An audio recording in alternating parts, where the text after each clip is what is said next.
Today I'm going to show you how to calibrate your Cricut machine so that you can get the perfect cut lines every time. If you're new here, my name is Nisha. Welcome to Little Craft Nest.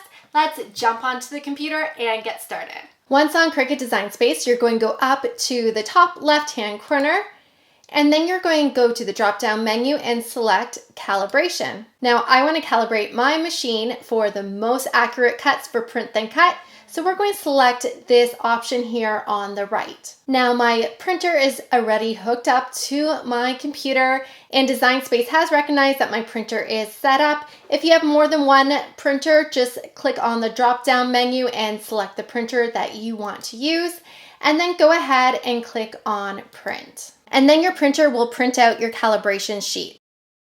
Once it's printed out, you can press Continue. And then we're going to line our calibration sheet up on our mat. And since we're using regular paper, I'm going to be using my light grip mat for this. Once you've put your paper on your mat, go ahead and click on Continue. And then you're going to select your Cricut machine. Today, I am using the Cricut Maker. Make sure your fine point blade is loaded into your machine, and then load your mat. And press the flashing arrows. And then press the flashing go button. Your Cricut will use a light to find the registration marks and then cut the square on the center of your page. Once your machine has cut that square, without unloading your mat, we are going to examine the first cut lines our Cricut made. If you look at the box in the middle of your paper, check to see where the cut line is. Then you're going to answer the question on your screen. Does the cut line touch the printed line all the way around? And looking at mine, it absolutely does touch the cut line all the way around the square. However, if yours does not touch the box going all the way around, make sure you click on No on your screen and then follow the next step. Since mine is touching, we can go ahead and press Continue.